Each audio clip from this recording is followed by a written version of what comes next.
Hey, what's going on everyone? Today I'm going to be making an 8-inch chef's knife, but I'm going to be layering up some 1084 and 15N20 and having a go at some twist Damascus. So let's get to it.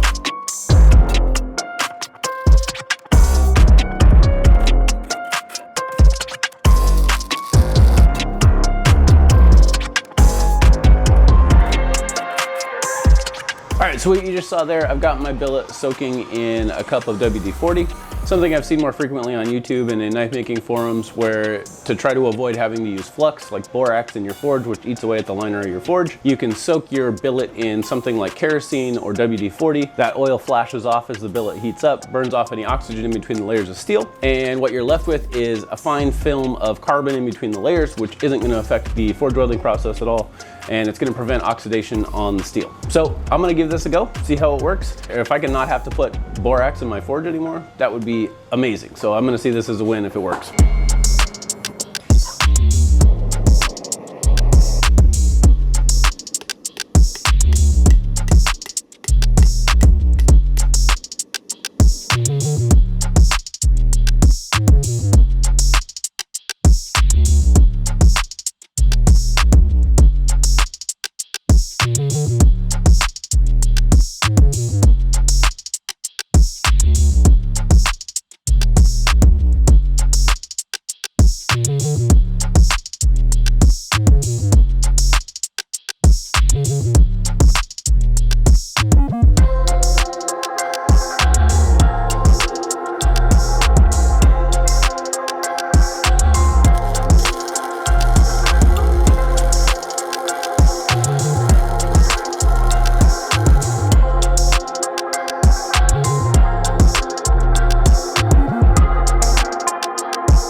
So we got this billet up to 45 layers yesterday. It's about a ½ inch thick, probably about 10 inches long of usable material, and about 1.5 inches wide. So this is probably enough material right now for like at least 2 chef's knives, but that's okay. I'm probably gonna end up making a second knife with the excess of this anyway. So I'm gonna cut this one more time, probably cut it in 4s and stack it up, and that'll give us 180 layers. Then we'll twist it and go from there.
All right, well, at the end of the day, we got a billet.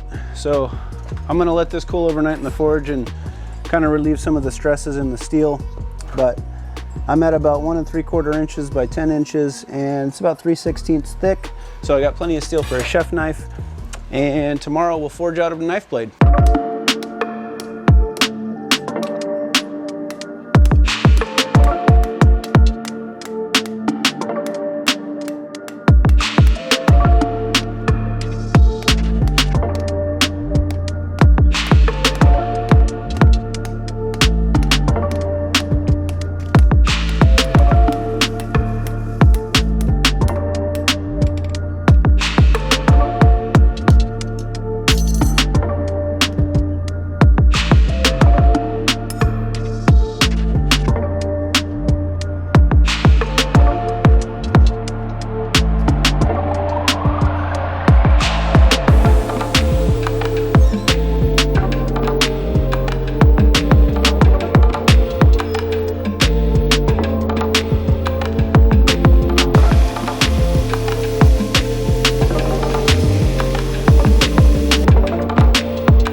I'm gonna run 3 normalization cycles, one at 1650, one at 1500, and one at 1400 degrees Fahrenheit. And then I'm gonna quench according to Knife Engineering, this is Larry Thomas's book, at 1475, and temper for 2 2-hour cycles at 400 degrees Fahrenheit. This book, if you've never seen it, you should totally check it out. It's pretty awesome. It's got heat treating guide for all kinds of different steels.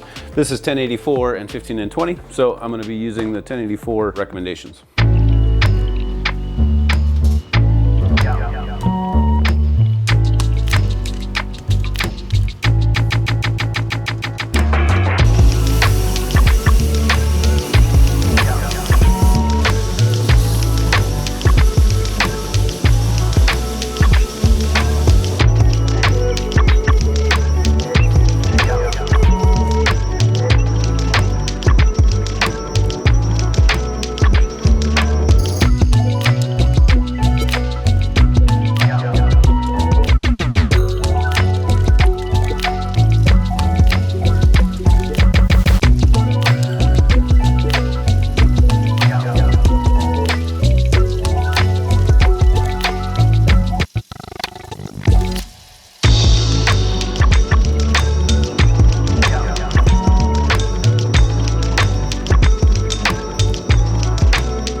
So we've soaked this in ferric chloride 3 times. I do about 5 to 6 minutes each time. And then the first time I'll sand with 1,000 grit paper, then I'll go to 1,500, then I'll go to 2,000 grit paper for the last one. And then once that's all cleaned up, I put it in a coffee etch for probably about 2 hours or so. And hopefully that will really darken up all the black spots on this. So there we go. I'm gonna come back and check this in about 15 minutes and just make sure there aren't any like spots where maybe there was like some oil or grease or something that the coffee doesn't seem to be working at, in which case I'll clean the blade again and then put it back in. So we'll come back and check in this in a little bit.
right, now that we got the handle epoxied up, now we will apply a wax finish to the Damascus. And that's probably gonna darken up the blacks a little bit better and just kind of give a little bit better contrast. You know, I see people all the time use blue painter's tape to put their epoxy on. Man, parchment paper is the way to go. This stuff is so much nicer. Like, it just like doesn't stick at all. Easiest way to go. All right, so all I'm gonna do here, I make this wax. I see people use like, you know, carnauba wax and some other stuff. I just like using something that I know what's in it and it's, you know, it's food safe. This is just a mix of beeswax and food grade mineral oil. So, you know, use what you want, but all we're gonna really do is apply this wax to the blade and then we're gonna warm it up to about 100 degrees or so. It doesn't need to be very hot. It's just enough to melt the wax and get it to sort of seep into all of the pores on the Damascus and the hills and valleys of the steel. You have to do this after you put the handle scales on for a full tang knife because you don't want the wax to cross over where the epoxy needs to be because that'll affect your bond. So most people finish their steel before they apply the handle for a hidden tang knife, but you've got to figure out how to get your handle on without scratching your finish before you can wax it with a full tang knife.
All right, well, that's gonna wrap up the build of this knife. And I gotta say, this is probably one of the coolest knives I've ever made. I mean, I'm so happy with this. This is the first time I've ever done twist Damascus. And I think it was pretty cool, kind of unlocking a new trick with that WD-40, soaking the billet in WD-40. So I got my entire layer count without using any flux at all. The only time I used some flux was when I was twisting. And even then, I don't feel like it really even helped much. I don't know, I think this was a pretty cool Damascus build. I'm really happy with the results. This knife just feels so awesome. I just love the way it feels in the hand, the handle. It just feels so functional and yet also just absolutely gorgeous, this pattern. You know, this really is probably one of my favorite knives I've ever made. So I'm excited to get this one shipped off. Hopefully the customer feels the same way. If you are interested in having a custom knife made, you can reach out through the contact form on my website, davidmoonforge.com, or you can send me a direct message on Instagram, Facebook, or TikTok. Thank you so much for watching to the end of the video. I really do appreciate it. Hopefully I'll see you in the next build.